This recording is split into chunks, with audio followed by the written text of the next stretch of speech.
on va vous donner notre liste parce que c'était le dernier match avant la liste, la vraie liste, la dernière liste, le 14 mai de Didier Deschamps.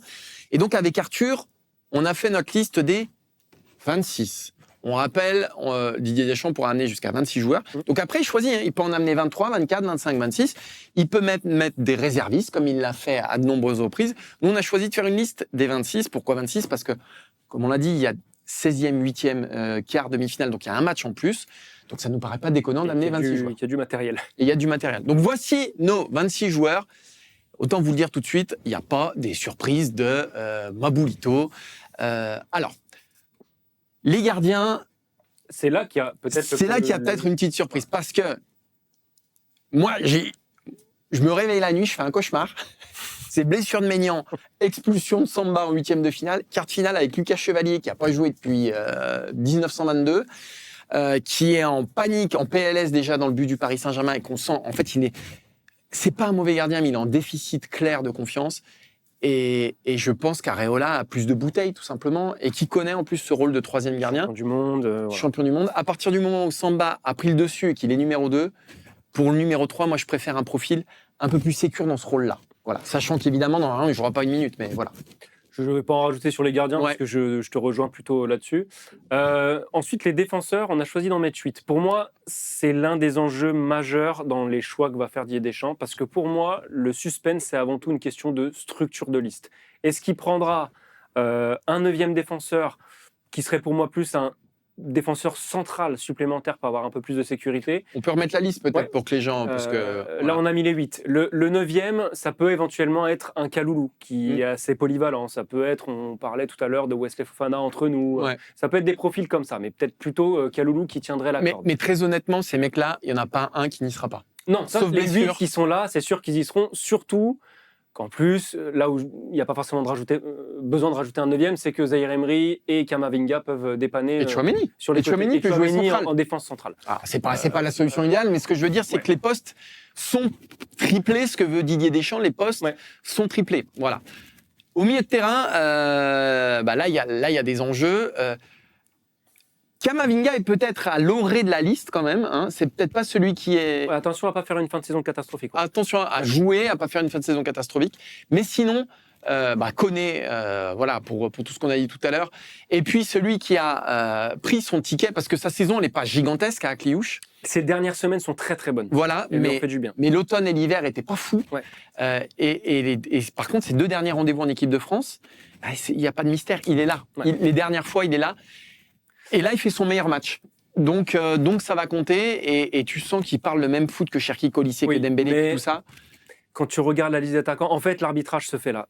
Akliouche, pour moi, ajouter Akliouche à cette liste qui est déjà exceptionnelle offensivement, c'est se rajouter un petit luxe offensif, presque une petite fantaisie en plus. Ouais, c'est vrai. Ajouter un défenseur en plus, c'est se rajouter une sécurité. Ouais. Dans l'esprit de Didier Deschamps, je pense qu'il va privilégier la sécurité à la fantaisie. Je pense que si on a fait une erreur dans cette liste, ce sera plutôt dans la structure et qu'on aura un 9e défenseur et que Akliouche, malheureusement pour lui, ne sera pas là. Mais c'est dur de pas prendre Akliouche quand même. Et après, par contre, quand on regarde les attaquants, alors Marcus Thuram.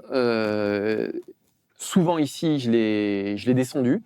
Et c'est vrai que pour moi, sa carrière en équipe de France, elle n'est pas digne d'un 9 de l'équipe de France. Mais on va répéter ce qu'on a dit tout à l'heure.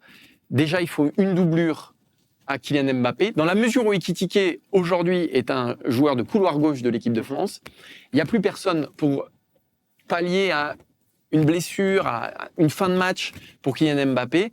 Il nous faut un 9 qui va foutre la tête, qui va au combat. Qui tranche un peu dans le profil. Et qui tranche un peu dans le profil, t'as raison.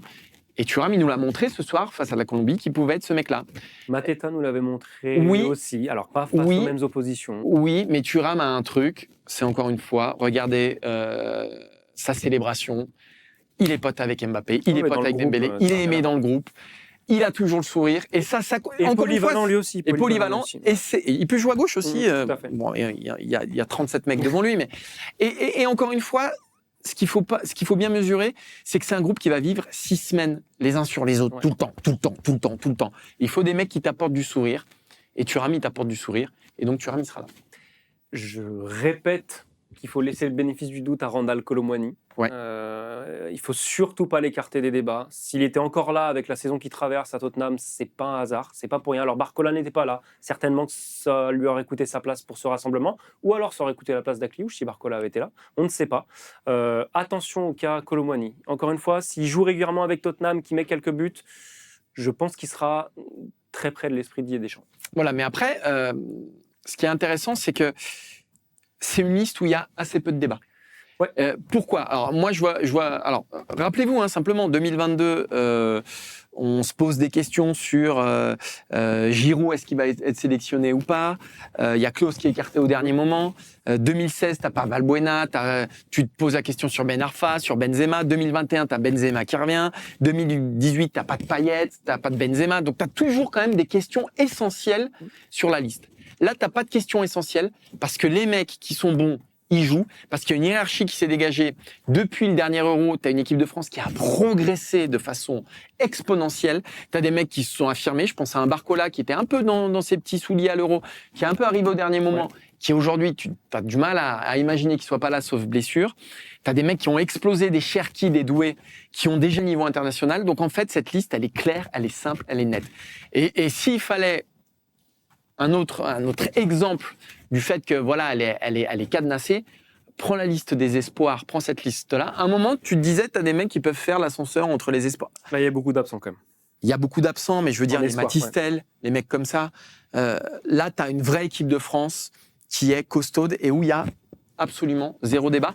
Et ça, le débat aujourd'hui, qu'est-ce qui nous excite ? C'est Tolisso, oui ou non ? Ouais. Je veux dire, on en est là.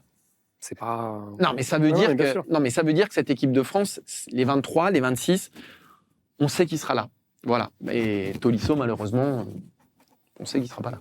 Bah, en tout cas, le match de ce dimanche, il a aussi servi à ça, c'est-à-dire à conforter Deschamps dans la constitution de son groupe, parce que tous les remplaçants étaient excellents. Mais ça, c'est un vrai truc. C'est vrai que les mois de mars n'ont pas toujours été géniaux pour l'équipe de France.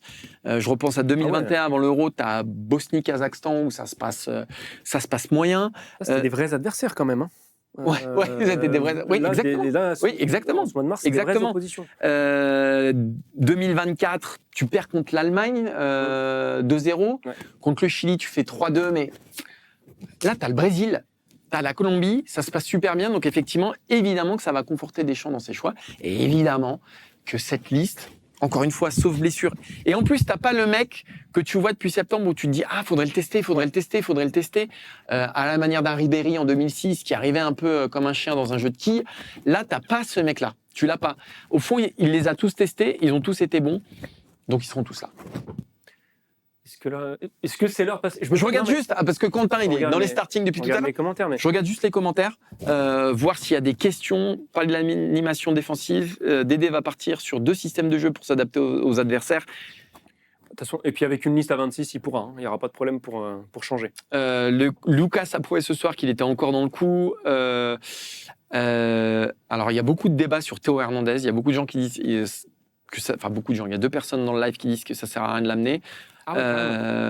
Voilà, Akliouche suit la courbe de l'ASM, oui, c'est vrai. Vous pensez que Lacroix n'a pas gagné sa place dans la liste ? C'est vrai qu'on n'a pas parlé de Maxence Lacroix. Très bonne question de C3RB 3R1. S'il doit y avoir un 9e, je parlais de Kaloulou, je parlais de Wesley Fofana, j'avoue avoir complètement zappé Maxence Lacroix qui fait un très bon match. Un joueur aussi, alors on en parlait avec Philippe Auclair dans Tour d'Europe lundi, qui lui le suit toutes les semaines avec Crystal Palace, qui nous disait que c'est un joueur aussi très confiant, qui a appris aux côtés de Marc Guéhi, très bon défenseur anglais qui est maintenant parti à City. J'ai une limite, c'est que si Lacroix est là, c'est parce que Saliba n'est pas là aussi. Donc il y avait un absent dans cette liste. Il y avait 2 gros absents, Koné et Saliba. Le retour de Saliba, mécaniquement, va en mettre un de côté. Mais Lacroix... Sauf s'il en prend 9, encore une fois. Lacroix, t'as raison, Lacroix, il est entre la 24e et la 28e place, globalement. Et entre cette 24e et 28e place, tu as Akliouche, tu as Lacroix, tu as Kaloulou. Voilà, tu as ces mecs-là. Tu as peut-être effectivement Kolo Muani, tu as peut-être Mateta, tu as peut-être Pogba, Giroud, Varane, Umtiti. Tu as tous ces mecs-là, quoi. Il y a peut-être Quentin Guichard qui est derrière, qui veut qu'on cite Esteban Le Paul aussi, parmi les possibles. Oui, bien sûr. Jacquet aussi, non ? Et Habib Beye. Pourquoi pas ? Pourquoi pas ? À droite, on a des problèmes.